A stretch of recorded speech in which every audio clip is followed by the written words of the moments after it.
නමෝ බුද්ධාය.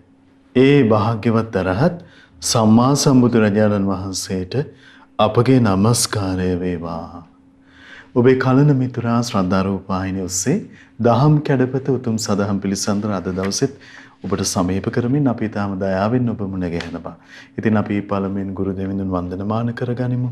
ඒත් එක්කම අපට අනුකම්පාවෙන් ගුරු දෙවිඳුන්ගේ ආශිර්වාදයෙන් මේ උතුම් සදහම් පිළිසඳර පිණිස වැඩමවා වදාළ ගරුතර මහ සංඝරුවන අපගේ පින්වත් ස්වාමින්ද්‍රයන් වහන්සේ අපි හැමදෙනාම දෙපා නැමද ආදර ගෞරවයෙන් පිළිගනිමු. ස්වාමීනි අපගේ নমස්කාරය වේවා. ඉතින් අපි දැන් සිහිපත් කරගන්නම් අද සදැහැති දායකත්වය පිළිබඳව පානදුර පදිංචි පින්වත් ඉසන්ත ජයතිලක අනුරාධි ජයතිලක දරුවන් ඇතුළු පුඤ්ඤසෝම ජයතිලක මහත්මයා සහ සුමනා පෙරේරා මෑණියන් විසින් සදැහැති දායකත්වයේ දරනවා. ඒ පින්වන්ත හැම දෙනාත් කැටුව පිනැති ඔබ හැම දෙනාමත් ඒක රාශි කරගෙන අපි සූදානම් අද දවසෙත් සදහම් පිළිසඳර ඔබට සමීප කරන්න. එමනම් අපට අනුකම්පාවෙන් වැඩම කොට වදාළ ගෞරවනීය මහා සංඝරත්නය නැවත වන්දනමාන කොටගෙන ඒ පිණිස ආරාධනා කරගනිමු. ස්වාමීනි අපට අනුකම්පාවෙන් අද දවසෙත් අනුශාසනාවන් සිදු කරනසේක්වා. අවසරයි ස්වාමීනි. නමෝ බුද්ධාය සියලු දෙනාටම තෙරුවන් සරණයි. නමෝ තස්ස භගවතෝ අරහතෝ සම්මා සම්බුද්දස්ස සාදු සාදු සාදු. ශ්‍රද්ධාවන්ත වාසනාවන්ත පින්වත්නි, පින්වත් මහත්මයා, එහෙමයි ස්වාමීනි. එතකොට අපි දහම් කැටපොත ධර්ම දේශනා මාලාවේ විශේෂ දහම් පරයයක් තමයි කතාවට ගත්තේ. එහෙමයි. එතකොට මේ සම්බුද්ධ ශාසනයේ ශ්‍රාවකෙක් අනිවාර්යයෙන්ම අවබෝධ කරගන්න ඕන දහම් පරයය. එහෙමයි ස්වාමීනි. එතකොට මේ පටිච්චසමුප්පාද දහම මේ ශ්‍රාවක හේතුඵල දහම. එහෙමයි. එතකොට අත්විඳින්න නම් එතකොට මේ ශ්‍රාවකයා මේක හිත පහදවාගෙන ශ්‍රද්ධාව උපදවා ගන්න මහන්සි ගන්න ඕන ශ්‍රවණය කරමින්. එහෙමයි ස්වාමීනි. ඒ සඳහා හේතු වෙන මේ ඥානවත් වූ කියන සූත්‍ර දේශනාව තමයි අපි කතා බහට ගත්තේ. එහෙමයි. ඉතින් මේ ඥානවත් සූත්‍රයේ ලස්සන දහම් කරුණු ගොන්නක් අපි කතා කළා. එහෙමයි. ඊතර බුදුරජාණන් වහන්සේ දේශනා කළා මේ ආර්ය ශ්‍රාවකයා එතකොට කල්පනා කරනවා මේ ජරා මරණ පිළිබඳව. එහෙමයි. එතකොට එයා ජරාව කල්පනා කරනවා, ව්‍යාධියට පත්වීම ගැන මේ ජීවිතේ කල්පනා කරනවා. එහෙමයි. බලන්නකොට මේ එයා සංසිඳුණු සිතකින් එතකොට බලන්න මේ ජීවිතේ දිහා බල කල්පනා කරනවා. දැන් ජරාවට පත්වීම සිහි කරලා බැලුවත් අවුරුදු 15ක් 20ක් විඳින්න තියෙන මහා දුක. එහෙමයි. අපි හිතමු දැන් 55න් පස්සේ අවුරුදු 80ක් විතර ජීවත් වුණා කියලා කෙනෙක්. එහෙමයි. ඒ කාලේ පුරාවට මෙයා අත්විඳින්නේ මොකද්ද? ජරා දුක. එහෙමයි. බහුල වශයෙන්ම ප්‍රකට වෙච්ච එක. එහෙමයි ස්වාමී. ඒතර ඒ අතරේ ඇති වෙන අපි හිතමු දැන්ට හෙම්බිරිසාවක් උණක් හැදුනට පස්සේ අපි කොච්චර අසරණ වෙනවද? එහෙමයි. මානසික කොච්චර අපි කඩා වැටෙනවද? එහෙමයි. ඒතර හිම කඩා වැටෙන අපිට මේ පුංචිරි හිතට අස්වැසිල්ලක් තියෙන මේක සතියකින් හොඳ වෙයි, දෙකකින් හොඳ වෙයි. බේත් ටිකක් බිව්වට පස්සේ හරියාවේ. එහෙමයි ස්වාමී. එහෙමනේ අපිට හිතෙන්නේ. නමුත් අවුරුදු 55 පෙන්නට පස්සේ ජරාවටපත් වුණාට පස්සේ මොකද වෙන්නේ අපිට? හිත හොඳ වී අනිද්ද හොඳ වී කියලා අස්වසා ගන්න පුළුවන්ද? ඒක බෑ. එහෙමයි ස්වාමීනි. ඒක බෑ. ඒ දුක එතකොට ජීවිත කාලෙ මැරෙනකම්ම ඉතින් විඳවන්න වෙනවා. එහෙමයි. එතකොට බලන්න ඊට අමතරව ප්‍රියයගෙන් වෙන්විලා අපි සති ගණන් මාස ගණන් කොච්චර දුක් විඳිනවද? නේද? එහෙමයි. අප්‍රිය අයගේ සමග තුල සමහර අය අප්‍රිය අකමැති අයත් එක්ක විවාහ වෙලා අවුරුදු 55 60ම ඉන්නේ ගින්දරකනේ. එහෙමයි. එතකොට බලන්න සමහර අප්‍රිය දේවල් එක්ක එකතු වුණාට පස්සේ ජීවිත කාලෙම විඳවන්න වෙනවා.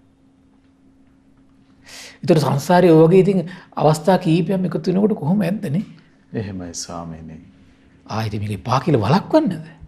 එහෙයි. ඒතර බලන්න අප්‍රියයත් එක්ක ජීවත් වෙන්න හම්බුනොත් මේ හැම තැනම දුක. ඊළඟට බලන්න සමහර අය දරුවෝ නිසා පුදුම විදිහට පීඩා වෙනවා. සමහර දෙමව්පියෝ. එහෙමයි ස්වාමීනි. සමහර බලන්න එතකොට ජීවිත කාලෙම දැන් උපදින සෑම ජීවිතයක ඔය වගේ පීඩාවට පත් කරන දරුවෝ, පීඩාවට පත් කරන අය තමන්ගේ ජීවිතේ එකතු වුණොත් එහෙම මොකද්ද ජීවිතේ තියෙන දුකම තමයි. එහෙමයි ස්වාමීනි. විඳවීමක්ම තමයි තියෙන්නේ. එහෙයි. සමහර අයන උපතින් ලෙඩ වෙච්ච ගමන් මැරෙනකම්ම මේ ව්‍යාධි දුකෙන් දුක් විඳින මැරෙන්නේ. ඒතර බලන්න කෙනෙකුගේ ජීවිතේ සමහර විට ආය උපදින හැම ජීවිතයකම වගේ එකතු වුණොත් එහෙම. එහෙමයි ස්වාමීනි. අම්මෝ කොහින් කෙලවර අවසන් කරන්නදනේ ඔය මනුස්ස ලෝකේ. තිරිසන් ලෝකෙට හදිසිය යන්න උනොත් එහෙම. එහෙමයි ස්වාමීනි. සැප දුක හොයන අම්ම කෙනෙක් ඉන්නවද? තාත්තා කෙනෙක් ඉන්නවද? Tamanට පීඩාවක් ආවන් කියන්න කෙනෙක් ඉන්නවද? මුකුත් නැහැ. හැමතිස්සෙම මෙයා දුකම ශෝකයම දැවිලි පිච්චිලි අපහසුවමනේ තියෙන්නේ. එහෙමයි ස්වාමීනි. ඊට කෑමට යමක් හොයාගන්නද හරියට? එහෙමයි. එහෙම නේද? දැන් මනුස්ස ලෝකේ නම් ගයක් ගානේ හරි ඉල්ලගෙන ගිහින් කනවනේ. එහෙමයි. මම ඉතින් දැකලා තියෙනවා දැන් සමහර බලු කුක්කෝ අර ගේම් මේ ගෙදරට මේ ගේම් අර ගෙදරට පාරට වැටෙනවා. සමහර කෑමක් හොයා යනවා නේද? හම්බෙන්නේ නැහැ. ස්වාමීනි කෑම හොයන අතරේම ඒ තමන්ම අනේකාගේ ගොදුරක් වෙනවා වනාන්තරය. ඊට පස්සේ අනිත් එක දුක හිතෙනවා ස්වාමීනි. තිරිසන් ලෝකෙට වැටෙනොත් නම් ඉතින් ලේසි නෑ. එහෙමයි. මනුස්ස ලෝකේ දුක මොකද්ද මේ තිරිසන් ලෝකේ දුකත් එක්ක? එහෙමයි. ප්‍රේත ලෝකෙට වැටෙනොත් එහෙම. එහෙමයි ස්වාමීනි. නිරේට වැටෙනොත් එහෙම ගින්දර ගොඩකමනේ තනිකර ජීවිතය කියන එක. එහෙමයි.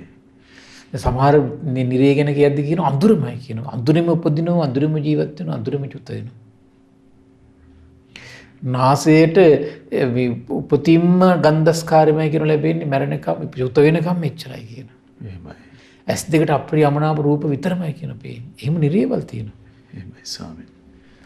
බලන්න මේ උපතක තියෙන භයානකම මේ හිතේ ඇති වෙන වැඩපිළිවෙලක් නිසා අපට දායාද වෙන. ඒතර බලන්න වාරි ශ්‍රාවකයා එතකොට මොකද වෙන්නේ තීරුම් ගන්න. එහෙනම් මේ උපදීම නිසා තමයි මේ දුක තියෙන්නේ. මේ ඉපදීමට මේක මොකක්ද උනේ?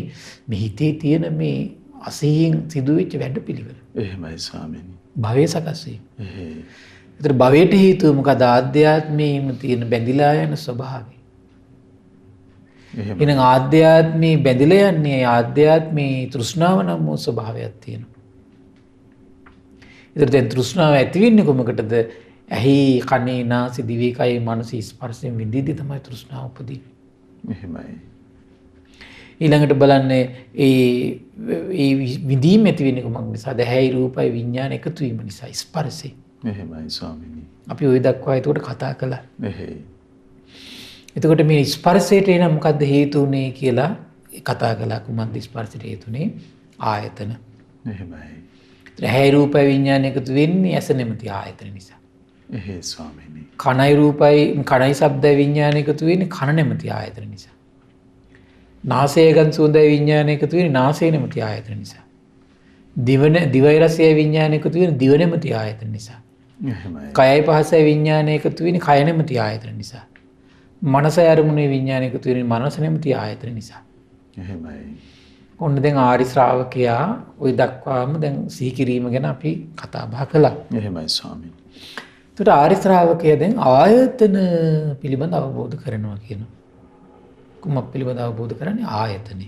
එහෙමයි. ඒතර ආරි ශ්‍රාවකයා අවබෝධ කරන්නේ ඇස නැමැති ආයතනෙ. ඒක හරි ගැඹීර දෙයක් ඒක. එහෙමයි. එතකොට ඇස නැමැති ආයතනෙ කොහොමද අවබෝධ කරන්නේ? මේ ශ්‍රාවකයා අවබෝධ කරන මේක නාම රූපංගේ ප්‍රත්‍යයෙන් හටගත්තු දෙයක් කියලා තමයි අවබෝධ කරන්නේ. එහෙමයි ස්වාමීනි. ආයතනෙ කියන එක. එහෙයි. ඒ කියන්නේ ඇස නැමැති එතකොට ආයතනය කියලා කියන්නේ චක්ඛායතන. ඇස නැමැති ආයතනයක්. එයාගේ ඉපදිලා තියෙනකොට ඒක අවබෝධ කරගන්න මේ ඇස නැමැති ආයතනයයි. එහෙමයි. ඉතින් හිතනවා අපි දැන් අපි ඇසේ යමක් ඇසුරු කර කර ඉන්නවක ඒතකොට ඒ වෙලාවේ තියෙන ඇස නැමැති ආයතනය. එහෙමයි ස්වාමීනි. අපි හිතමු දැන් කණි හොඳට යමක් ශ්‍රවණය කර කර ඉන්නවා කියලා. එතකොට කන නැමැති ආයතනය තමයි තියෙන්නේ එතකොට. එහෙයි. එතන මේ හොඳට සිහි කල්පනාව තියෙන කෙනා එතකොට බලනවා නාසයෙන් ගඳ සුවඳක් විඳ විඳ ඉන්නකොට නාසය නැමැති ආයතනෙ තියෙන්නේ. නාසය නැමැති ආයතනෙ. එහෙමයි. දිවෙන් රසයක් විඳ විඳ ඉන්නකොට දිව නැමැති ආයතනෙ එතකොට තියෙන්නේ වෙලාව. එහෙමයි. කයෙන් පහසක් විඳ විඳ ඉන්නකොට කය නැමැති ආයතනෙ. මනසින් අරමුණක් විඳ විඳ ඉන්නකොට මනස නැමැති ආයතනෙ. එහෙමයි. ඒතර බලන්න ඒ දැන් ඒ අවස්ථාවේදී ඒ ආයතන වැඩ කරනවා එතකොට. එහෙමයි ස්වාමීනි. ත්‍රික ආයතනයක් වැඩ කරනකොට අනිත් ආයතන පහේ මේ ක්‍රියාකාරී බව නැතිවීමක් තියෙනවා. එහෙමයි ස්වාමීනි. ඒතර බලන්න සාමාන්‍ය ලෝකේ කතා බහ කරද්දී එහෙම හිතෙන්නේ නැහනේ. ඇයි ඇස් දෙකක් තියෙනවා පේන්න බාහිර ලෝකෙට, කන් දෙකක් තියෙනවා, නාසයක් තියෙනවා, දිවක් තියෙනවා, කයක් තියෙනවා, මනසත් ඒ ටික පේනෝනේ සාමාන්‍ය ඇස කන නාසය දිව කය කියන ටික. එහෙමයි ස්වාමීනි. එතකොට හිතෙන්නේ මේ ඔක්කොම එක සැරේ වැඩ කරන්නේ නැහැ නේ උනාට. එහෙමයි. ඔක්කොම එක සැරේ වැඩ කරන්නේ. එහෙයි. ඒකට හේතුවක් තියෙනවා. මොකද්ද? ආයතනයක් තියෙන්නේ හේතුවකින්. හේතුව ඇති වුණොත් තමයි ඒ වෙලාවට ආයතනෙ පවතින්නේ. හරි පුදුමයි ස්වාමීනි. පුදුම දෙයක් ඒක. එහෙමයි ස්වාමීනි. මේක ආශ්චර්ය දෙයක් ඒක. එහෙයි. එතකොට මේ සිහියෙන්ම තමයි ශ්‍රාවකේ තේරුම් ගන්නේ.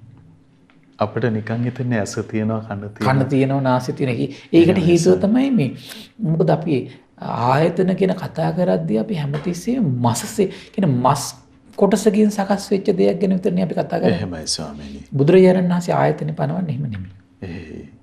ඒකයි භාග්‍යතුන් දේශනා කරන්නේ මෙතන විශේෂත්වය. එහෙමයි. එතකොට මේ ඇස කියන එක පනවන්නේ නාමයි රූපයි ප්‍රත්‍ය. එහෙමයි ස්වාමීනි.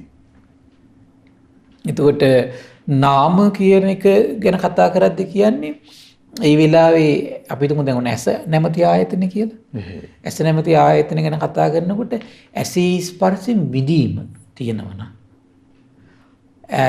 මේ රූප හඳුනා ගැනීමක් ඒ වෙලාවේ තියෙනවනම් එහෙමයි. රූප සංචේතන තියෙනවනම් එහෙයි. ඇහි රූප විඥාන එකතු වීමක් ඒ වෙලාවේ තියෙනවනම් එහෙමයි. ඒ වගේ මානසිකාරෝ එහෙනම් ඇස මුල් වෙලා මනස ක්‍රියාත්මක වෙනවනම් එහෙමයි ස්වාමීනි. එතකොට ඒ කොටසට කියන්නේ නාම ටික. නාම. එහෙමයි. එතකොට බලන්න මේ නාමත් ඊට පස්සේ මේ සතර මහා ධාතු කොටසක් තමයි බාහිර ලෝකෙට පේන්නේ එතකොට. එහෙයි ස්වාමීනි. අපි මේ මසස කියලා කියන්නේ. එහෙයි. එතකොට මේ දෙකේම එකතුව තමයි නාම රූප කියලා කියන්නේ. මේ දෙකේම එකතුව. එහෙමයි. ඒ දෙකේම එකතුවකින් එතකොට ඒ ටික සකස් වෙලා නම් තියෙන ඇස නැමැති ආයතන ඒ වෙලාවේ වැඩ කරනවා. ඇස නැමැති ආයතන වැඩ කරනවා ඒ වෙලාවේ. එහෙමයි. ඒතර මේක අර වරදවගත්තු තමයි කට්ටිය තමයි කියන්නේ මේ ඇස නෙමෙයි වෙනසක් කියලා කතා කිරීමක් තියෙනවනේ. එහෙමයි ස්වාමීනි. විශාල මේ අර ජනප්‍රිය මාතෘකාවක් වගේ තියෙනවනේ නිකන් කතා කරගෙන යනවා. එහෙයි. එහෙම එකක් නෙමෙයි කියා කතා කරන්නේ මෙතන මේ. ඇසේ ස්පර්ශයෙන් විදීමක් ඇති වෙලා නම් රූප හඳුනා ගැනීමක් තියෙනවා නම් රූප සංචේතනා තියෙනවා නම් ඇහි රූප විඥාන එකතු වෙලා නම් ඇසට මානසිකාරය යොමු වෙලා නම් තියෙන්නේ. එතකොට දැන් අපිට පේන මසස තියෙනවනේ ඒ රූප කොටස. රූප කොටස කියලා කියන්නේ පඨවි ධාතු, ආපෝ, තේජෝ, වායෝ කියන කොටස් වලින් සකස් වෙන ටිකනේ. එහෙමයි ස්වාමීනි. ඒතර මේ කොටස් ටිකට අර ටික සම්බන්ධ වෙන්න ඕන. මානසිකාරයක් සම්බන්ධ වෙන්න ඕන. එහෙමයි ස්වාමීනි. එතකොට ස්පර්ශයක් සම්බන්ධ වෙන්න ඕන. ඇසේ ස්පර්ශයෙන් විඳීමක් උපදින්න ඕන. එහෙමයි. රූප හඳුනා ගැනීමක් ඇති වෙන්න ඕන. එතකොට රූප සංචේතන ඒ වෙලාවේ ක්‍රියාත්මක වෙනවා. එහෙමයි. ඔන්න ඇස නැමැති ආයතනේ. හටගෙන තියෙන එතකොට. එහෙමයි. එතකොට ඒක යා අවබෝධ කරනවා ආරි ශ්‍රාවකයා. එහෙයි. එතකොට නම් ආරි ශ්‍රාවකයා ඇස නැමැති ආයතනේ අවබෝධ කරද්දිම අවබෝධ කරනවා මේක උපදින්නේ නාම රූප ප්‍රත්‍යේ. එහෙමයි ස්වාමීනි. ඒ නාම රූප ඇති කල්ලි ඇස නැමැති ආයතනේ තියෙනවා. නාම රූප උපදිනකොට ඇස නැමැති ආයතනේ උපදිනවා. නාම රූප නැතිවීමෙන් ඇස නැමැති ආයතනේ නැති වෙනවා. එහෙමයි. ඒ කියන්නේ මෙහෙමනේ දැන් සමහරවිට අපි මේ යම් දෙයක් හොඳට ශ්‍රවණය කරමින් අපි වාසය කරනකොට සමහරවිට අනිත් ආයතන වලට අපේ මානසිකාරය නැහැ. යම් දෙයක් දිහා හොඳට බලමින් අපි දැන් සමහර ඔයගොල්ලෝ අහලා නැද්ද මේ දැන් අර සමහර ගෙවල් වල සමහර මිනිස්සු ටීවී බල බල ඉන්නකොට පිටිපස්සෙන් දොරවල් බින්දලා බඩුත් තරන් ගිහිල්ලා. එහෙමයි ස්වාමීනි. තේරෙනවද? එච්චරට එතකොට ඇස මුල් වෙලා මොකද ඉන්නේ මානසිකාරය එතන බලවත්. එතකොට මේ සමහරවල්ලාට මහා හයියෙන් සද්ද දාගෙන එහෙයි. මිනිස්සු ඉන්නේ එතකොට. ඒතර මානසිකාරය එතන තියෙන හරි බින්දිනවා කඩනවා මුකුත් තේරිලා නැහැ. දැන් සමහර මට මතකයි අර දැන් මීට අවුරුදු 5කට වගේ ඉස්සෙල්ලා අර සිද්ධියක් උනේ මේ අම්මගේ සාලේ ටීවී බලනවා අර අවුරුදු 12 කෙල්ලෙක් ජනෙලෙන් අරන් ගිහින් තිබුණේ අර. එහෙමයි. විශාල මේ ප්‍රශ්නයක් ආందోලනාත්මක ප්‍රශ්නයක් උනේ. එහෙමයි. ඒකට හේතුව මොකද්ද? මසසින් නිර්මාණය වෙච්ච කොටස් ටික තිබුණාට මානසිකාරයෙන් ස්පර්ශේ නිර්මාණය වෙනකොට ඒ තැන් වල සකස් වෙලා නැහැ ඒ වෙලාවේ. එහෙමයි ස්වාමී. ඒ දෙකේම එකතුව තමයි ආයතනය කියලා කියන්නේ. ඒකයි මේ ඇස නැමැති ආයතනය අවබෝධ කරනවා කියලා කියන්නේ ඒක. කියන ඇස නැමැති ආයතනය අවබෝධ කරනවා කියලා කියන්නේ ඇසේ ස්පර්ශයෙන් විඳීම, රූප හඳුනා ගැනීම, රූප සංචේතන, ඇසයි රූපයි විඥාන එකතු වීම, ඇසට මානසිකාරය. අන්නේ විලාවේ තියෙනවා නම් ඇස නැමැති ආයතනෙ තියෙනවා. එහෙමයි ස්වාමීනි. මොනේ අවබෝධ කරන විදිය. එහෙයි. ඒතර මේ ඇස නෙවෙයි වෙනසක් කියලා කියන්නේ ඒකට. එහෙමයි ස්වාමීනි. ඒතර මේ දැන් බාහිර ලෝකෙට අපිට පේන්නේ මසස. ඒතර මසසත් එක්ක අර කොටස් ටික සම්බන්ධ වෙනවා. එහෙමයි. ඒකට ඒ කොටසට කියන්නේ වෙනසක් කියලා නාම. එහෙමයි ස්වාමීනි. ඒ කොටසට කියන්නේ නාම. එහෙයි. ඒතර නාමයි රූපයි දෙකේම එකතුවෙන් තමයි ඇස පනවන්නේ. ඇස නැමැති ආයතනෙ පනවන්නේ භාග්‍යතුන් වහන්සේ. එහෙමයි. ඒ දෙක ඇති කල්ලි ඇස නැමැති ආයතනෙ ඔන්න ආර්ය ශ්‍රාවකය අවබෝධ කරගන්නවා. ඒත් කන නැමැති ආයතනෙ කියන්නේ මොකක්ද එනවා? එතකොට අපිට පේන මේ රූප කොටස් තියෙනවා. එහෙමයි. සතර මහා ධාතුන්ගෙන් හටගත්තු. ඒතර බලන්නේ බාහිරට පේන නොපෙනෙන කොටස් ටික එක්කම ගත්තොත් පඨවි කොටසක් තියෙනවා. ආපෝමය කොටසක් තියෙනවා. තේජෝමය කොටසක් තියෙනවා. වායමය කොටසක් තියෙනවා. එහෙමයි. කන කියන කොටසේ. එහෙයි. එතකොට ඒක රූපමය කොටස. එතකොට එතෙන්ට සම්බන්ධ වෙන්නේ මොකද්ද? මානසිකාර්ය. ඒතර මානසිකාර්ය සම්බන්ධ වෙනකොට මොකද වෙන්නේ? කනයි ශබ්ද විඥාන එකතු වෙනවා. එතකොට මොකද වෙන්නේ? කනේ ස්පර්ශයෙන් වින්දනයක් ඇති වෙනවා. එහෙමයි. ශබ්ද හඳුනා ගැනීමක් ඇති වෙනවා. ශබ්ද සංචේතන. ඒ ටික ඇති වෙන්නේ නාම වලට. ඒතර සමහර අවස්ථාවල පඨවි තේජෝ ආපෝ ධාතු කොටස් ටික තියෙනවා. මානසිකාර්යයක් නැති අවස්ථා තියෙනවා. එහෙමයි. ඒ කියන්නේ නාම වල ක්‍රියාකාරීත්වයක් නැහැ. එහෙයි. ඒතර බලන්න වෙන කණක් කියලා කියන්න බෑනේ එතකොට. එහෙමයි ස්වාමීනි. ඒ හිමික භාගතුන් දේශනා කළා නැහැනේ. එහෙමයි. ඒතර භාගතුන් දේශනා කළේ රූපමය කොටස තියෙනවා, නාමමය කොටස තියෙනවා. එහෙමයි. ඒ දෙක එකතු වීමෙන් ආයතනය කියන එක උපදිනවා. පරිපූර්ණ ආයතනය ඇති වෙන්නේ දෙකම එතන එකතු වීම. එහෙමයි අර ස්වාමීනි. ඒක වරද්දගත්තු කට්ටිය තමයි කියන්නේ ඔය කන නෙමෙයි වෙන කනක් තියෙනවා අවබෝධ කරගන්න. එහෙමයි ස්වාමීනි. ඒතර යාරක දෙකට බෙදලා මේ හරි රසගෙන් තියෙන වෙන විදියක. එහෙමයි. පැටලිච්ච බලන්නේ. එහෙමයි ස්වාමීනි. බාහිර භාගතුන් වහන්සේගේ අවබෝධ පිළිගන්නේ නැති නිසා නේද මේක වෙන්නේ. වෙන කණක් කියලා වචනේ පාවිච්චි කරන්නේ වෙන ඇසක් කියලා වචනේ පාවිච්චි කරන්නේ අර නාමයි රූපේනුයි දෙකින්ම පනෝපු ආයතනය මෙහා දෙකක් විදියට අරගෙන තියෙනවා. එහෙමයි ස්වාමීනි. තේරෙනව නේද? දෙකක් විදියට අරගෙන තියෙනවා. එහෙම නෙවෙයි අපි හැමතිස්සෙම තේරුම් ගන්න ඕන ශාස්ත්‍රුන් වහන්සේ පැනෙන්නේ කොහොමද? පඨවි ආපෝ තේජෝ වායෝ වලින් කොටස් වෙච්ච මේ රූපමය කොටසයි ඒ මානසිකාරෙත් ඒකට යොමු වෙලා තියෙනකොට කණයි ශබ්දයි විඥානය එකතු වෙනවා. කණේ ස්පර්ශයෙන් මිදීමක් ශබ්ද හඳුනා ගැනීම ශබ්ද සංචේතනා ඒ වෙලාවේ තියෙනවා නම් කන නැමැති ආයතනය ඇත. අන්න ආර්ය ශ්‍රාවකය අවබෝධ කරගන්න. එහෙමයි ස්වාමීනි. ඒ වගේම තමයි එතකොට ආර්ය ශ්‍රාවකයන් ඒකම අවබෝධ මොකද දුන්නේ? එන නාම රූප ඇති කල්ලි කන නැමැති ආයතනය ඇත. එහෙමයි. ඒ නාම රූප නැති වෙන මොකද වෙන්නේ? කන නැමැති ආයතනෙ ක්‍රියාකාරීත්වය වෙලා නැති වෙලා යනවා. එහෙමයි. ඒතර මේක තමයි ස්වභාවය මේක. එහෙයි ස්වාමීනි. ඒතර බුදුරජාණන් දේශනා කළා ඊළඟට නාසය. දැන් බලන්න නාසය අපිට සාමාන්‍යයෙන් පේනවා. පඨවි ඒ කොටසක් තියෙනවා, ආපෝමය කොටසක් තියෙනවා, තේජෝමය කොටසක් තියෙනවා, වායමය කොටසක් තියෙනවා. එහෙමයි.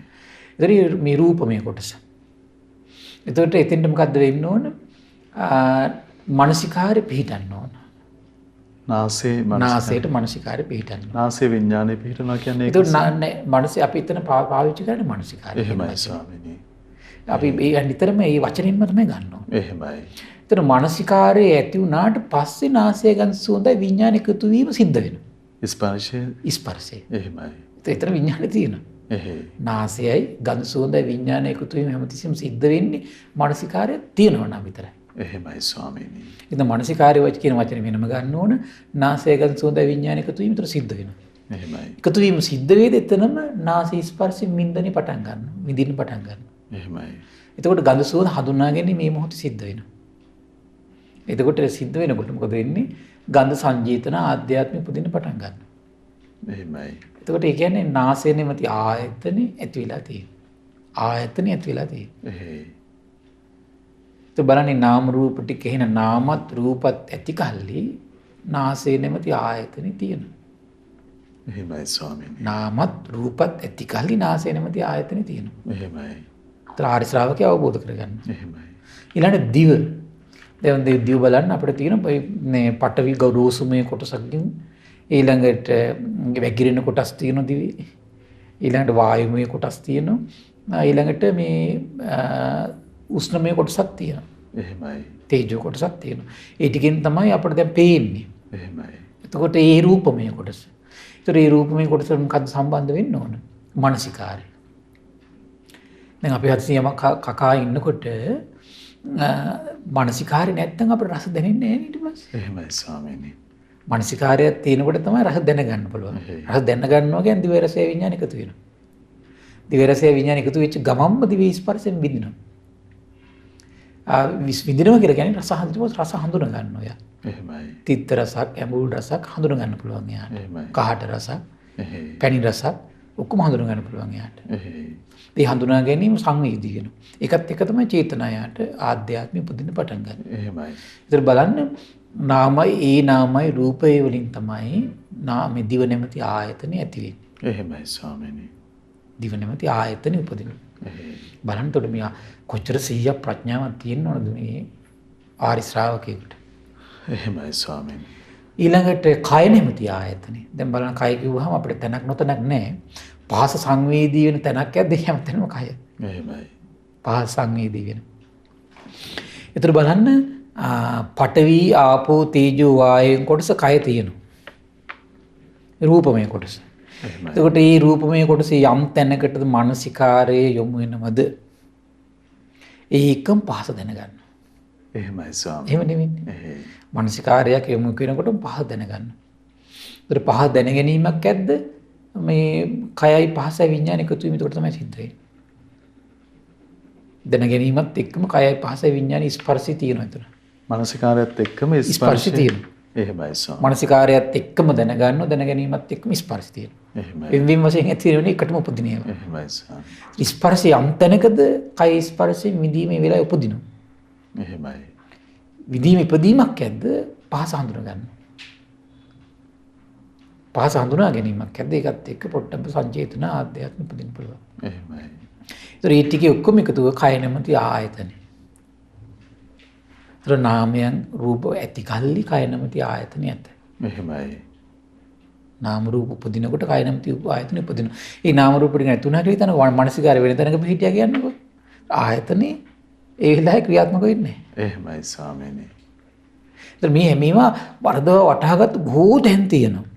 දැන් ඉපදිලා දැන් මැරෙනවා කියලා වචන පාවිච්චි කරනවා. එහෙමයි ස්වාමීනි. හරි වැරද්දක් ඒක. එහෙයි. භාග්‍යතුන් වහන්සේ වගේ වචන පාවිච්චි කරන්නේ නැහැ. එහෙයි. ශාස්ත්‍රුන් වහන්සේ මේ ධර්මය අවබෝධ කළේ. භාග්‍යතුන් වහන්සේ දේශනා කරන්නේ ඇති කල්ලි ඇත. උපදිද්දි උපදී නැතිවීමෙන් නැතිවී නිරුද්ධ වීමෙන් නිරුද්ධ කියන වචනය පාවිච්චි කරන්නේ. එහෙමයි. ඒකන වෙන හිස් ප්‍රලාප කිසි වචනයකට අහු වෙනකොට තමයි අපි ඒව හොයාගෙන යන්නේ. එහෙමයි. දැන් උපදිනවා දැන් මැරෙනවා. ඒතර මේවට තමයි ඔය මේ වචන අර්ථ විකෘති කරගෙන තියෙන්නේ. එහෙමයි. බාහිරට කොට කොච්චර තමයි හානියක් කරගන්නවද කියලා. එහෙම කවදාවත් මේ ධර්මයේ කිසි වචනයක් භාග්‍යතුන් වහන්සේ පනවපු දෙයකින් බැහැරව ගන්න ගියොත් මේ ධර්මය අවබෝධ වෙන්නේ වාදයක් විතරමයි. එහෙමයි ස්වාමීනි. එහෙමනේ ආර්ය න්‍යාය දේශනා කරද්දී පැහැදිලිවම දේශනා කරනවා නාම රූප ඇති කල්ලි ආයතනයත නාම රූප උපදින විට ආයතන උපදී නාම රූප නැතිවීමෙන් ආයතන නැති වී නාම රූප නිරුද්ධ වීමෙන් ආයතන නිරුද්ධ වේ. උපදිනව මැරෙන කතා නැහැ. එහෙමයි ස්වාමීනි. මේක නැහැ. මේකට කතා කරන්නේ නැහැ ඒක. එහෙයි. ඒතර උපදිනව මරනවා කියලා වචනයක් පාවිච්චි කරන තැනක් තියෙනවා. දැන් මේ ඉපදීම කියන වචන විග්‍රහ කරනනේ පටිච්චසමුප්පාද මුලින්ම. අන්න ඉපදීම. මරණය කියන එක මේ භාග්‍යතුන් වහන්සේ පනවනවා. ඒක මරණය. එහෙමයි. ඒතර ඒක මෙතෙන්ට ගාගන්නේ. දැන් අද වෙනකම් මේ ධර්මයේ මෙන්න මේ විශාල වශයෙන් මේව තියෙනවා. මේ අර්ථ විකෘති කළා මිනිස්සු මුලාවටපත් කළා මේ සිදුවෙන දෙයක් ගැන විග්‍රහයක් කරනවා හරියට. එහෙමයි. දැන් උපදින දැන් මැරෙන මේ ඇස නෙමෙයි වෙන්නේ ඇස. එහෙමයි. කියලා අර්ථ විකෘති කරගෙන තමුණු මුලා වෙලා ලෝකයක් මුලා කරන විශාල ප්‍රශ්නයක් තියෙනවා. එහෙමයි ස්වාමීනි. අර 100ක් නැතුව ප්‍රඥාවක් නැතුව මේ දහම් කරුණු පිළිබඳ හරියට විමසීමක් නැතුව දැන් මම මේ විග්‍රහ කරන හැම දෙයක්ම මේ සූත්‍රයේ තියෙන ඒවා. එහෙමයි ස්වාමීනි. ඒතර පටිච්චසමුප්පාද විභංග කියන සූත්‍රයේ මේ හැම එකක්ම මේ නාම රූප ගැන ආයතන ගැන ඊට පස්සේ ඔය පංචබයිබේර සූත්‍රයේ ආර්ය න්‍යාය පිළිබඳව හැම දෙයක්ම තියෙනවා මේ විදිහට. ඒ දේශනා ඔක්කොම එකතු කරලා මම මේ විග්‍රහය කරන්නේ. එහෙමයි ස්වාමීනි. එතකොට බලන්න මේ හැම දෙයකින්ම භාග්‍යතුන් වහන්සේගේ ආශ්චර්ය අවබෝධයේ අයුරින්ම පිළි අරගෙන විමසනව ඇරෙන්න වෙන වෙන වචන දාලා තමුන් මුලා වෙලා ලෝකය මුලා කරනව නම් අපි ඒ කරන්නේ කල්ප ගානක් මේ පෙරම් පුරාගෙන දුක් විඳගෙන අවබෝධ කරපු ධර්ම විකෘති කිරීමක් කරනවා. එහෙමයි ස්වාමීනි. එතකොට මේ රැස් වෙන පාපයට එයාට කොතරම් ධර්මය දරාගෙන හිටියත් ඒ ධර්මය අවබෝධ වෙන්නේ නැහැ. එහෙමයි. සමහර කටපාඩමේ කියන්න පුළුවන් කෙනෙක්. එහෙමයි ස්වාමීනි. දරාගෙනත් ඉන්න පුළුවන්. ඊසින් අවබෝධ වෙන්නේ. ඇයි මේ විශාල පිරිසක් තමන්ට හිතන වචන දාලා මිනිස්සු මුලා කරපු නිසා. එහෙමයි. මුලා කරපු නිසා. එහෙමයි ස්වාමීනි. ඇයි මේ කල්ප ගානක් දුක් විඳලා අවබෝධ කරන ධර්මයක් නේ. ඒ නිසා මේ ධර්මයත් එක්ක සෙල්ලම් කරනවා කියන එක නම් ලේසි එකක් නන් නෙමෙයි. එහෙමයි ස්වාමීනි. ඇයි දෙව් මිනිස් ලෝකයා සසර දුකින් ඈතර කරවන. ඒතර දෙව් මිනිස් ලෝකයාට අනුත්තර පින්කෙතබ්බදු ආරි මහා සංගරුවන බිහි කරන ධර්මයක් නෙමෙයි. එහෙමයි. ඒතකොට එහෙම ධර්මයක් අපි විකෘති කරනවා කියලා කියන්නේ එතකොට මොනතරම් පරිස්සමින් අපි තරම් පරිස්සමින් කටයුතු කරන්න ඕනේ. ඒකනේ. එහෙමයි. එතකොට බුදුරජාණන් වහන්සේ ඊළඟට දේශනා කළා මනස නෙමෙති ආයතනේ. එතකොට බලන්න මනසටත් මනස කියන්නේ එක මානසිකාරයෙන් තව එකක් එතකොට. එහෙමයි ස්වාමීනි. මානසිකාරයෙන් තව එකක්. එතකොට බලන්න දැන් මේ ධර්ම ශ්‍රවණය කරන වෙලාවට මානසිකාරය තියෙන කන ගාව. එහෙමයි. එහෙම නේද? දැන් ටෙලිවිෂන් එකේ අපි මොකක් හරි බල බල ඉන්නවා කියලා ඒ වෙලාව හොඳට මානසිකාරය තියෙන සමහරට ඇහැ ගාව. එහෙමයි. එතකොට මානසිකාරය එතකොට එනවා මනස වෙනම තියෙනවා මානසිකාරය තව තැනක තියෙන්නේ. එහෙමයි. එතකොට මානසිකාරය මනසටත් පිහිටනවා. මානසිකාරය මනසට පිහිටියාම තමයි මනසට අරමුණ සංවේදී වෙන්නේ. එහෙමයි. තේරුණා නේද? එහෙමයි. මනසට අරමුණ දැනගන්නේ මානසිකාරය පිහිටියට පස්සේ. එහෙමයි. ඒක ඉතින් සී කල්පනාවෙන් ඉඳලා බලන්න ඕන. එහෙමයි. එතකොට මානසිකාරය පිහිටියට පස්සේ මනසට අරමුණ දැනගන්නකොට මනස අරමුණ විඥාන එකතු වෙනවා. ශාස්ත්‍රුන් වහන්සේ කොතරම් ආශ්චර්යද එතකොට මේ සී කල්පනාවෙන් ඉදවි මේ හැම දෙයක්ම පිරිසිදු කර එහෙමයි ස්වාමීනි. දෙව් මිනිස් ලෝකයට කොතරම්නම් මේ රැකවරණයක්ද. එහෙමයි. දැන් මේ කියන ප්‍රශ්නේ උඩට මේ තේරුම් ගන්න බැරි වීම නිසානේ සත්‍ය ආද්‍යාත්මය හැමතිස්සෙම මේ සිදුවෙන මේ විපර්යාසයට ඇලෙනවනේ, ගැලෙනවනේ. එහෙමයි. ආධ්‍යාත්මය මේ අනිත්‍ය වූ මේ හේතුන්ගෙන් හටගත්තු දෙයකට හැමතිස්සෙම සත්‍ය ඇලිලා, ගැලිලා, මුලා වෙලා සත්‍ය ගැට ගැහි ඉන්න හැමතිස්සෙම ඉන්නේ. කල්ප ගණන් ස්වාමීනි අපිට. මොකද හිතා ගන්න බෑ ඒක. එහෙමයි. ඊතර බුදුරජාණන් දේශනා කළා මානසිකාරය පිහිටිය ගම මනසට අරමුණ දැනගන්න. ඊතර මනස අරමුණේ විඥාන එකතු වෙනවා. එහෙමයි. ඒ එකතු වීමෙන්මයි මනස ස්පර්ශයෙන් විඳින්න පටන් ගන්න. සමහරට එයා සතුටු සහගතවත් ඒක වින්දනය ලැබුණ දුක් සහගතවත් හිතා ඉන්න උපේක්ෂා සහගතවත් හිතා ඉන්න. එහෙමයි. ඒතර ඒකත් එක තමයි මේ අරමුණු හඳුනගන්නේ. ඒකත් එක තමයි ඊට පස්සේ ඒ ඔස්සේ තව චේතනා පහළ වෙන්නේ. එහෙමයි. ඒතර මෙච්චර ආශ්චර්ය සිද්ධියක්. එතකොට භාගතුන් දැක මේ ටික එතකොට ඉපදුනාට පස්සේ තමයි මානස නැමැති ආයතන ඉපදින්නේ. එහෙමයි. ආයතන ශ්‍රාවකය අවබෝධ කරගන්න. එහෙමයි. එන මේ ආයතනයක් උපදින්න හේතුව කුමක නිසාද? නාමයි රූපයි. හැම ආයතනයක්ම උපදින්නේ මේ රූප විතරක් නෙමෙයි. එහෙමයි. පඨවි ආපෝ තේජෝ වායෝ ධාතුවෙන් විතරක් නෙමෙයි ආයතනයක් උපදින්නේ. එහෙමයි. ආයතනයක් උපදින්නේ වේදනා, සංඥා, චේතනා, පස්ස, මානසිකාර කියන මේ මානසික මේ කරුණු පහත් එකතු වෙලා අර රූපයත් මේ දෙකේ එකතුවෙන් තමයි ආයතනය කියන එක උපදින්නේ, පවතින්නේ. එහෙමයි ස්වාමීනි. ඒතර ආරි ශ්‍රාවකයෙක් අවබෝධ කරගන්න. එහෙයි. ඒතර ආරි ශ්‍රාවකයා අවබෝධ කරගන්න වෙන නාම රූප නැතිවීමෙන් එන මේ ආයතන නැති වෙනවා. එහෙමයි. ඒතර නාම රූප නිරුද්ධ වීමෙන් මොකක්ද ආයතන නිරුද්ධ වෙනවා කියලා කියන්නේ. ඒතර ආරි ශ්‍රාවකයා මොකද වෙන්නේ දැන් මේ හේතුඵල ධහමකින් හටගන්න නාම රූප පිළිබඳ අවබෝධයක් තියෙනවනේ. එහෙමයි. ඒතර හේතුඵල ධහමින් හටගත්තු මේ නාම රූප පිළිබඳ අවබෝධයක් තියෙන ශ්‍රාවකයාට මේ නාම රූප පිළිබඳ තියෙන එතකොට අනිත්‍ය පිළිබඳ එයාට වැටහීමක් තියෙනවා. එහෙමයි. නාම රූපයන්ගේ හට ගැනීම, නැතිවීම, පැවතීම අවබෝධයක් තියෙනවා. එහෙයි. ඒතර හේතුන්ගෙන් හටගන්න බව ආර්ය ශ්‍රාවකයා දකිනවා නම්, හේතු නැතිවීමෙන් නැති වෙන බව දකිනවා නම්, ආර්ය ශ්‍රාවකයාගේ මනස තුළ අවබෝධයක් තියෙන මේක අනාත්මයි. එහෙමයි. ඒතර එහෙම අවබෝධයක් තියෙන ආර්ය ශ්‍රාවකයාගේ ආධ්‍යාත්මී නාම රූප මුල් වෙලා ආධ්‍යාත්මික තෘෂ්ණාවෙන් බැස ගැනීමක් නැහැ. එහෙමයි ස්වාමීනි. එතකොට නිරුද්ධයි. නිදහස් බවක් තියෙන එතකොට. ආයතන නිරුද්ධ වෙනවා කියන්නේ ආයතන නිරුද්ධ වෙනවා කියලා කියන්නේ ඒකට. එහෙමයි ස්වාමීනි. ආයතනේ නිරුද්ධ වෙලා කියලා කියන්නේ ඒතර තෘෂ්ණාවත් එක්ක සම්බන්ධයක් නැහැ. එතකොට ඒ ආයතන නිරුද්ධ වෙන්නේ කුමක් නිසාද? අවිද්‍යාව නිරුද්ධ වෙච්ච නිසා. එහෙමයි ස්වාමීනි. අවිද්‍යාව නිරුද්ධ වීමෙන් ආයතන නිරුද්ධ වෙලා ඒ තෘෂ්ණාවේ නිරුද්ධ වෙලා යනවා. එතකොට ඇස නැමැති ආයතන නිරුද්ධයි කියලා කියන්නේම එතන ස්පර්ශෙත් නිරුද්ධයි, වේදනාවත් නිරුද්ධයි. එහෙමයි. එතකොට එයා නිවිච්ච කෙනෙක් එතකොට. එහෙමයි. එතකොට බලන්න බුදුරජාණන් වහන්සේ එතකොට බලන්න මේ ආධ්‍යාත්මී ජීවිතයේ තුල සිදුවෙන මේ පරිවර්තනයක් දෙව් මිනිස් ලෝකයට තේරුම් ගන්න වචනයකින් කියලා දෙනවා. එහෙමයි. වචනයකින් තමයි විග්‍රහ කරන්නේ. ඒතර නිරුද්ධ වීම කියන වචනයක් නේ එතකොට ඒක. එහෙමයි ස්වාමීනි. එතකොට මේ නිරුද්ධ වීම කිව්වේ කොහොමද? එතකොට එතන අවිද්‍යාවක් නැහැ, එතන හැදිච්ච තෘෂ්ණාවකුත් නැහැ. අවිද්‍යාවක් නැති තෘෂ්ණාවක් නැති ඒ ස්වභාවය නිරුද්ධ වීම කියන වචනේ තමයි පාවිච්චි කරන්නේ. එහෙමයි ස්වාමීනි. එතන අවිද්‍යාවක් නැත්නම් තෘෂ්ණාවක් නැත්නම් නිදහස්. එහෙමයි. එතකොට මෙලොවටත් බැඳිච්ච නැති පරලොවටත් බැඳිච්ච නැති විඥානයක් තමයි යාට තියෙන්නේ. එහෙමයි. ඒතර අනිත් සියලු සත්‍යයන්ට අවිද්‍යාව සහගත නම් මෙලොවටත් බැඳෙන පරලොවටත් බැඳෙන හැමතිස්සෙම තියෙන්නේ. එහෙමයි ස්වාමීනි. දැන් මේ මොහොතේ බැඳුනා කියලා කියන්නේ මෙලොව දෙයකට යා පරලොවට නෙත් බැඳුනේ. තෘෂ්ණාව පවතිනවා කියන එක නේ. තෘෂ්ණාව තියෙනවා කියන එකනේ. එහෙමයි ස්වාමීනි. ඒතර බලන්න ආර්ය ශ්‍රාවකයෝ ඔන්න අවබෝධ කරගත්ත කියනවා. එතකොට මේ නාම රූප නිරුද්ධ වීමෙන් ආයතන නිරුද්ධ වෙලා යනවා. එහෙමයි. එතකොට එහෙනම් මේ ආයතන නිරුද්ධ වෙන්නේ කුමක් නිරුද්ධ වීමෙන්ද? කුමනක් වැඩපිළිවෙලකින්ද? සම්මා දිට්ඨිය වැඩෙනකොට තමයි ආයතන නිරුද්ධ වෙන්නේ. එහෙමයි ස්වාමීනි. සම්මා සංකල්ප වැඩෙනකොට ආයතන නිරුද්ධ වෙනවා. එහෙයි. සම්මා වාචා වැඩෙනකොට ආයතන නිරුද්ධ වෙනවා. එහෙමයි. සම්මා ආජීව වැඩෙනකොට ආයතන නිරුද්ධ වෙනවා. මේ එකිනෙකට නැවත සිහිපත් කරන්නේ භාග්‍යතුන් වහන්සේ පවා මේ එකිනෙකට නැවත සිහිපත් කළ දීලා තියෙන මේ දේශනාව. එහෙමයි ස්වාමීනි. දැන් අපිට මේ ශ්‍රද්ධාව මදි නිසා, ප්‍රඥාව මදි නිසා, සිහිය නැති නිසා ඊයේතෝ කියෝනේ අදත් මේ ප්‍රශ්න මේ ඕකනේ කියන්නේ කියලා සමහරට හිතෙන්න පුළුවන්. එහෙමයි.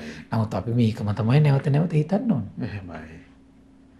දැන් සමහර අය ඉන්න එක බණක් අහලා ඒ බණ මායහන ගියොත් එහෙම හිත පහදින්නේ. එහෙයි. ඒක ඒකිනාගේ මනසේ තියෙන දුර්වලතාවය.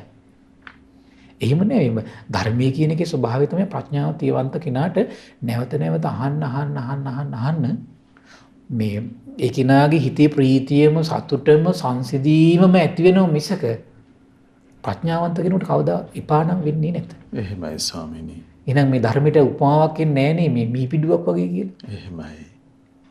එහෙයි. ආන්න ඒකයි.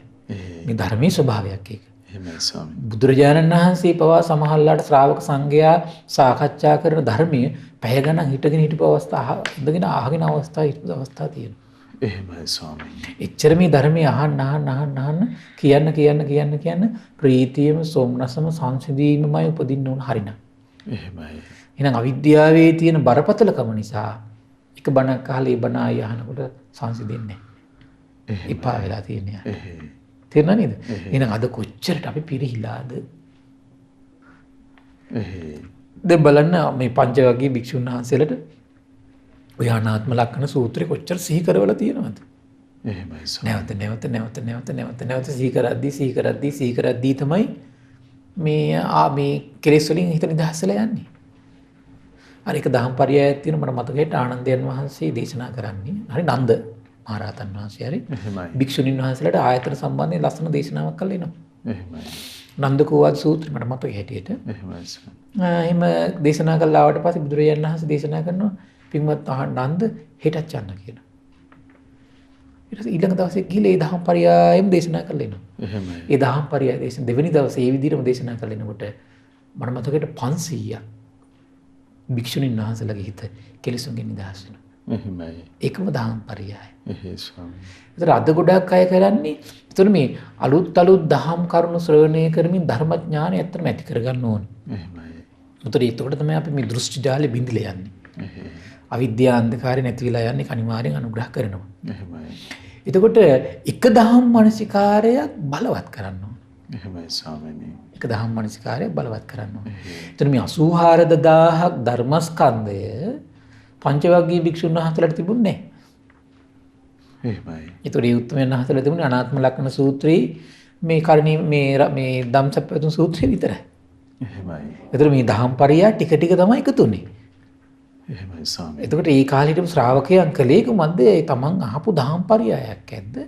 ඒ දහම් පරයය ඒ කාලේ ඊට විශේෂත්වයක් තිබුණා හිට නැවත නැවත විමසන්න සංසිඳීම ප්‍රීතියම උපදින මිසක එපා වීමක් තිබුණේ නැහැ. එහෙමයි. දැන් අද ඉන්න බොහෝ අයට වෙන්නේ ඒක හාත්පසින් වෙනස් එකන්නේ. ඒකම තමයි අපි අවාසනාව. එහෙමයි. ඒක තමයි අවාසනාව. ඒතර බලන්න භාග්‍යතුන් දේශනා කළා. එතකොට මේ කෙනෙකුගේ ජීවිතයේ ආයතන නිරුද්ධ වෙලා යන්නේ කොහොමද? එනකොට සම්මා දිට්ඨිය වැඩිද්දී. එහෙමයි ස්වාමීනි.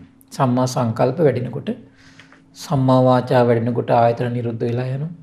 ඒතර ආයතන නිරුද්ධ වෙනවා කියන්නේ ඒකේ තියෙන අවිද්‍යාවත් නැති වෙලා යනවා ආයතනවල තෘෂ්ණාවක් නැති වෙලා යනවා. එහෙමයි. එතකොට සම්මා වාචා වැඩෙනකොට ආයතනයන්ගේ තියෙන අවිද්‍යාවත් නිරුද්ධ වෙනවා. ආයතනයන්ට තියෙන තෘෂ්ණාවත් නිරුද්ධ වෙලා යනවා. එහෙමයි. ඊළඟට සම්මා ආජීව වැඩෙනකොට ආයතනවල තියෙන අවිද්‍යාවත් නැති වෙනවා. ආයතන නිසා හටගන්න තෘෂ්ණාවක් නැති වෙලා යනවා. එහෙමයි. සම්මා වායාම වැඩෙනකොට ආයතනවල අවිද්‍යාවක් නැති වෙනවා. ආයතන නිසා හටගන්න තෘෂ්ණාවක් නැති වෙලා යනවා. නිරුද්ධ වීම. එහෙමයි ස්වාමීනි. ඊළඟට සම්මා සතිය වැඩෙනකොට ආයතනවල අවිද්‍යාවක් නැති වෙනවා. තෘෂ්ණාවක් නැති වෙනවා. එහෙමයි. සම්මා සමාධිය වැඩෙනකොට ආයතනවල තෘෂ්ණාවක් නැති වෙනවා. අවිද්‍යාවක් නැති වෙලා යනවා. එහෙමයි. නිරුද්ධ වෙලා යනවා. එහෙමයි ස්වාමීනි. එහෙනම් මේ නිරුද්ධ වෙන මාර්ගය විදිහට බුදුරජාණන් දේශනා කළේ මොකක්ද? කොට මේ ආර්ය අෂ්ටාංග මාර්ගය. එතකොට භාග්‍යතුන් වහන්සේ දේශනා කළා මේ විදිහට ආර්ය ශ්‍රාවකයා කල්පනා කරනවා කියන ඊළඟට මේ ඥානෙ තමයි කියනවා ධම්මේ ඥානෙ. එහෙමයි මේක ස්වාමීනි. ධම්මේ ඥානෙ. එහෙයි. එතකොට මේ ධම්මේ ඥානෙ ඇති වෙච්ච මේ ශ්‍රාවකයාට තව ඥානයක් උපදිනවා කියනවා. කුමක්ද? කල්පනා කරනවා කියනවා අතීතේ යම් කෙනෙකුට මේ ආයතන පිළිබඳ ආයතනයන්ගේ හට ගැනීම පිළිබඳව නැතිවීම පිළිබඳව මාර්ගය පිළිබඳව අවබෝධයක් ඇති වුණා නම් ඇති උනේ ওই විදියටමයි වෙන විදියක නෙමෙයි. එහෙමයි. අනාගතයේ නම් යම් ශ්‍රාවකයෙකුට ආයතන පිළිබඳ ආයතනයන්ගේ හට ගැනීම පිළිබඳ නැතිවීම පිළිබඳ මාර්ගය පිළිබඳ අවබෝධ වෙන්නේ ওই විදියමයි. ආයි වෙන විදියක නෙමෙයි. ඒතර බලන්න යා කිසි බාහිර ලෝකේ වෙන දෘෂ්ටියකට අහු වෙයිද? නෑ. එහෙමයි ස්වාමීනි. ඒතර භාග්‍යතුන් වහන්සේ දේශනා කරපු දහම් පරයයන්ගේ අයාගේ හිත වෙනස් වෙයිද? නෑනේ. එහෙමයි ස්වාමීනි. එන සම්මා දිට්ඨිය නාමයෙන් අද මම දැක්කා විවිධ පුද්ගලික විග්‍රහයන් කරනවා. එහෙයි. ඒ කිසි දෙයකට ආර්ය ශ්‍රාවකයෙකුට අහු වෙන්නේ නෑ. එහෙමයි. ආද්‍යම දන්නවා මේක පුද්ගලික මතයක් කියලා. එහෙයි ස්වාමීනි. ඒතර අද ඉන්න අයට ගොඩක් මේ පුද්ගලික මතයක් කියලා එතෙන්න අතහරින්න බැරියයි ඒක. අද ඉන්න ගොඩක් අයට හිතෙන්නේ පුද්ගලික මතයක් කියනකොට හිතෙන්නේ මේක තමයි අවබෝධය කියලා. හරි පුදුමයි ඒක. එහෙමයි ස්වාමීනි. මොකක්ද ඒකට හේතුව? ශ්‍රද්ධාව නැතිකම. එහෙයි. ඒ දැන් භාගතුන් වහන්සේගේ මේ දහම් පරයය ශ්‍රීමෝ මඩලින්ම ශාස්ත්‍රුන් වහන්සේ අවබෝධ කරපිට දේශනා කරනවා. එහෙමයි. දැන් මේ ආයතනයන් පිළිබඳ මෙහිම අවබෝධ වුණොත් ආයතනයන්ගේ හට ගැනීම මෙහිම අවබෝධ වුණොත් නැතිවීම මෙහිම අවබෝධ වුණොත් ආයතනයන් නිරුද්ධ වෙන මාර්ගය මේ විදිහට අවබෝධ කළොත් ඒක ධම්මේ ඥානයයි. අතීතයේ ශ්‍රමණයන්ටත් මෙහිමයි අවබෝධ වුණේ අනාගතයේ ශ්‍රමණයන්ටත් මෙහිමයි අවබෝධ වුණේ ඒක අන්වේ ඥානයයි. එහෙමයි. මේ ඥාන දෙකම ඇති වුණොත් එයා සම්මා දිට්ඨියෙන් යුක්තයි. මේක තමයි එතකොට සම්මා දිට්ඨිය. එහෙමයි ස්වාමීනි. එතකොට මේ සම්මා දිට්ඨිය පිළිබඳ ලස්සන විග්‍රහයක් ශාස්ත්‍රුන් වහන්සේ අවබෝධ කළ දේශනා කළ තියේදී එතකොට මේ බාහිර ලෝකයේ වෙන කෙනෙක් කියන අපබ්‍රංශයකට රැවටෙනව නම් එයාට මොකද්ද නැත්තේ එතකොට ශ්‍රද්ධාව. එහෙමයි ස්වාමීනි. මොන ශ්‍රද්ධාවද නැති උනේ? සද්ධාති තථාගතස්ස බෝධින් භාග්‍යතුන් වහන්සේගේ අවබෝධය පිළිබඳ විශ්වාසය නැති වුණා. එහෙමයි ස්වාමීනි. පුද්ගලික කෙනෙක්ගේ මතයකට විශ්වාසය ඇති වුණා. එහෙමයි. එයාට කුමක්ද උට අහිමි වුණේ? සරණ අහිමි වුණා. එහෙමයි. ඒ භාග්‍යතුන් වහන්සේගේ සරණ නැතුනේ. එහෙමයි ස්වාමීනි. එතෙ භාග්‍යතුන් වහන්සේගේ අවබෝධය විශ්වාස කරන්නේ නැතුව වෙන කෙනෙක්ගේ පුද්ගලික අදහසක් විශ්වාස කරනව නම් මේ භාග්‍යතුන් වහන්සේගේ අවබෝධය එතකොට එයා පිළිබඳ විශ්වාසය නැති වුණා යාට. එහෙමයි. ඒ සරණ නැති වුණා. ඒතර සාකාත සම්දිට්ඨික ධම්ම ඒ සරණ නැති වුණා. සැබවින්ම ආරි මහා සංඝරත්නයේ සරණ නැති වුණා. එහෙමයි. ඒ ආරි මහා සංඝරත්නය එහෙම පුද්ගලික මත ප්‍රකාශ කරන්නේ නැහැ. එහෙමයි ස්වාමීනි. එතකොට ඒ ඔහුගේ ජීවිතේ වෙනමම දෙයක් ඔහු මේ ඇති කරගත්තේ. එතකොට ඔහු සමහරලාට ඉන්නව අර වගේ දේවල් අහලා ලස්සනට. එහෙමයි. සතුටින් ඉන්නවා සමහරලාට. එහෙයි. සරණ අහිමි කරගෙන ඉන්නේ. එහෙමයි ස්වාමීනි. පිහිටක් නැහැ එතකොට. මැරිච්ච ගමන් කොහෙද ගැන අපි දන්නේ. එහෙමයි. මොකද තෙරුවන් සරණේ පිහිටපු කෙනානේ අනිවාර්යෙන් සුගතිය. එහෙමයි ස්වාමීනි. ඒතර බලන්න මේවා අපිට හොඳට හිත හිතා තේරුම් ගන්නකොට ඇත්තටම අපි ඇස්සරෙන්නේ නැද්ද? එහෙමයි. ඒතර බලන්න එතකොට මේ අපිට මේ බුද්ධ දේශනාවක් විවර කරලා දිදී හොඳට විවර කරලා දිදී අපි කෙනෙක්ගේ හිතේ භාග්‍යතුන් වහන්සේගේ අවබෝධය මෙන්න මේක තමයි තේරුම් අරගෙන පහදින්න ඕන කියලා හරි කාරණේ විග්‍රහ කරලා දෙනකොට ඒ කෙනාගේ හිත හරියට පිහිටියොත් එහෙම වෙනස් නොවන විදිහට හිත පැහැදෙන්න එක හේතුනොත් එහෙම එතකොට එයා බාහිර ලෝකේ වෙන සම්මා දිට්ඨියේ නාමයෙන් පුද්ගලික අදහස් කතා වෙද්දී අහුවෙන්නේ නැත්තම් එහෙමයි ස්වාමීනි. එතකොට අපි ඒ කෙනා වෙනුවෙන් කරේ විශාල ලාභයක් නේද? එහෙමයි ස්වාමීනි. අපි ඒ කෙනා ආරක්ෂා කළා නේද? එයාගේ තිරුවන් සරණ. එහෙමයි. එයාගේ සැබෑ රැකවරණයද අපි ආරක්ෂා කළේ. එතකොට එහෙනම් අනිත් කෙනාගේ සරණ අපි රැක්කා නම් සසර පුරාවට මොකද වෙන්නේ? තමන්ගේ සරණ රකින්න කල්යාණ මිත්‍රෙක් ඉඳී. එහෙමයි. ඒතර බලන්න මේ ධර්ම දේශනාවට අනුග්‍රහ කරන පිණිස එච්චර හිතන්නේ නැතුව මේ මුදලින් ආධාර කළාට තමන් ඇත්තටම කරලා තියෙන්නේ මොකක්ද එතකොට මේ? එහෙමයි ස්වාමීනි. තිරුවන් සරණේ මනාකොට අනිත් දෙව් මිනිස් ලෝකයාගේ හිත් සතන් ආරක්ෂා කරනවා. එහෙමයි. දෙව් මිනිස් ලෝකයාගේ සැබෑ විදියටම රැකවරණේ උපදින විදිය දහම් ආලෝකයක් ඒගොල්ලන්ගේ ජීවිතය ඇති කරලා දෙනවා. එහෙමයි. ඒතර බලන්න මේ අපිට තේරෙනවා මේ පටිච්ච සමුප්පාදෙම යම් කිසි කෙනෙක් හොඳට නොවනේ විමස තේරුම් ගන්නව නම් බාහිර ලෝකේ අනිත් දෘෂ්ටි මතවාද ආකල්ප ඔක්කොම අතාරින්න යාට හරි පහසුයි. හරිම පහසුයි. එහෙමයි. මේ බුද්ධ දේශනා හරියට අධ්‍යයනය කරනවා නම් බාහිර ලෝක දෘෂ්ටි අතාරිනවා කියන එක හරි සුළු දෙයක් ඒක. එහෙයි ස්වාමීනි. ඒතර මේ හොඳට තේරෙනවා මේ ධර්මඥානී මදිකම තියෙනවා එක පැත්තකින් අනිත් එක තමයි ධර්මඥානෙ තිබුණත් ඒකට ශ්‍රද්ධාව නැහැ. දැන් සමහර අය ඉන්නෝනේ දැන් අය මම දැකලා තියෙන සමහර කට්ටිය හොඳට මේ භාග්‍යතුන් වහන්සේ වදාලා මේ ත්‍රිපිටකයේ ධර්මයේ මේ සූත්‍ර දේශනා හොඳට ඉස්මතු කර කාලයක් ඉන්නවා. එහෙමයි ස්වාමීනි. ඊට පස්සේ මොකද වෙන්නේ? එයා වුණ ඔක්කොම තැරලා දාලා පුද්ගලික මත කියනවා. ඒත් බලන්න එදාට භාග්‍යතුන් වහන්සේ බදාලා දේශනා පිළිබඳ දැනුම තිබිලා තියෙනවා එයාට. එහෙමයි. ඒක අත්හැරලා ඊට පස්සේ පුද්ගලික මතයට පෙරළුනේ අයියා. ශ්‍රද්ධාව තිබිලා නැහැ. එහෙමයි ස්වාමීනි. භාග්‍යතුන් වහන්සේගේ අවබෝධ පිළිබඳ ශ්‍රද්ධාව තිබිලා නැහැ දැනුම තිබිලා තියෙනවා. එහෙමයි. ඒතකොට දැනුම තිබුණා ශ්‍රද්ධාව දිනුනේ කාලයක් යනකොට හිත පෙරළුණා. කොච්චර අනතුරක්ද? එහෙමයි ස්වාමීනි. එහෙනම් අපිට වැදගත්ම දෙයක් තමයි කොහොමද? නැවත මේ ධර්මයේ ශ්‍රවණය කර ශ්‍රද්ධාව තමයි උපදින්න. ශ්‍රද්ධාව උපදිනවා කියන ලේසි නෑ. එහෙමයි ස්වාමීනි. එතකොට කල්පනා කරලා බලන්න නැවත අපි භාග්‍යතුන් වහන්සේ බුදුමින් වදාළ දේම අවබෝධ කරපු දේම අපි ශ්‍රවණය කරද්දී ජීවිත කාලෙම ශ්‍රවණය කරොත් එයා යම් ශ්‍රද්ධාවකින් මැරෙන කෙනෙක් තමයි. එහෙමයි. එයාගේ මරණය එතකොට අවාසනාවන්තයක් වෙන්නේ නැහැ. එහෙමයි. භද්‍ර මරණයක්. එහෙමයි ස්වාමීනි. මොකද එයා ශ්‍රද්ධාව දියුණු කරපු සිතින් මැරෙන්නේ. එහෙමයි. එයාගේ ජීවිත කාලේ පුරාවට එයා බඩලා තියෙන එකමන්ද? අර භාග්‍යතුන් දේශනා කර විදිහට ශාස්ත්‍රුන් වහන්සේ අවබෝධ කර බුදුමුවින් වදාළ දේශනා ඇහෙනකොට එයා ශ්‍රද්ධාව මුදා ඉඳලා තියෙනවා. එහෙමයි ස්වාමීනි. ශ්‍රද්ධාව මුදා ඉඳලා තියෙනවා. එහෙයි. ඒතර ශ්‍රද්ධාව මුදා ඒ ශ්‍රද්ධාවෙන්ම ඒ කෙනා අපි තුමු පැයක් එකමාරක් වුණ දැන් ශ්‍රද්ධාව මුදමින් තමයි දැන් මේ ඉන්නේ. එහෙමයි. එයා කන් දෙක මෙතන තියන් ඉන්නවා කියලා කියන්නේ ශ්‍රද්ධාව මුදලා තියෙන්නේ. එහෙයි.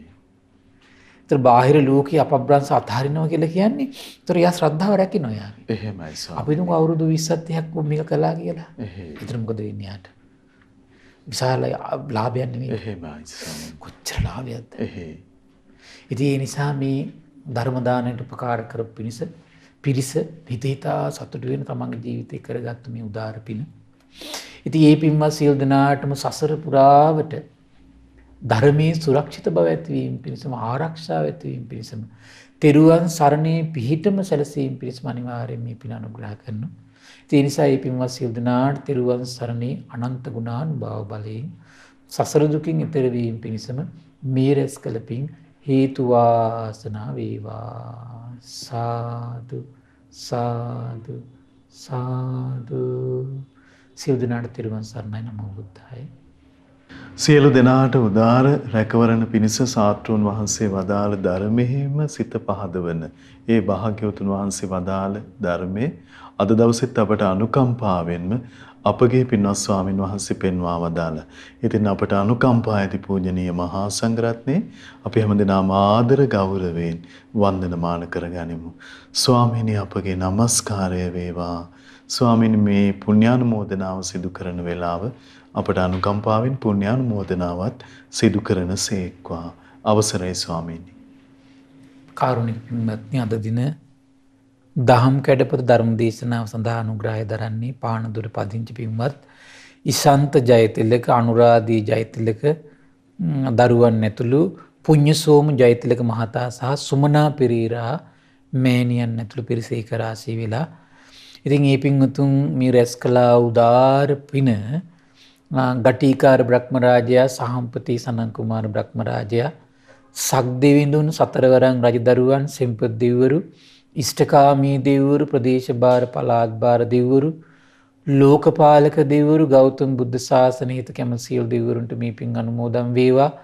සුමන සමන් දිව්‍ය රාජයා, ආලවක දෙවියන්ට මේ පින් අනුමෝදන් වේවා. ආයුෂයෙන්, වරණයෙන්, සැපයෙන්, බලයෙන් වැඩේවා.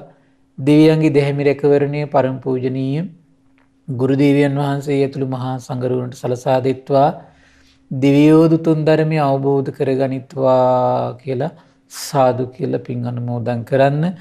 ඒ වගේම කල්යාණ මිත්‍ර පරම පූජනීය ගුරු දෙවියන් වහන්සේටත් මහමෙවුනාසපු වාසී ලෝකවාසී මහා සංඝරුවනට මේ පින් අනුමෝදන් වේවා.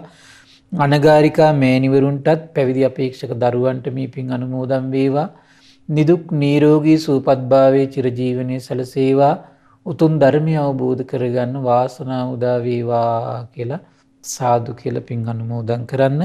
ඒ වගේ මිය පරලෝකීය එඩ්මන්ඩ් හෙන්රි ජයතිලක පියාණන්ට, සිමෝනා ජයතිලක මෑණියන්ට, සුසිලා ජයතිලක සහෝදරියට, රූපතිලක ජයතිලක සහෝදරයාට, කේ.පී. ඩේවිඩ් පෙරේරා පියාණන්ට, එස්.ටී.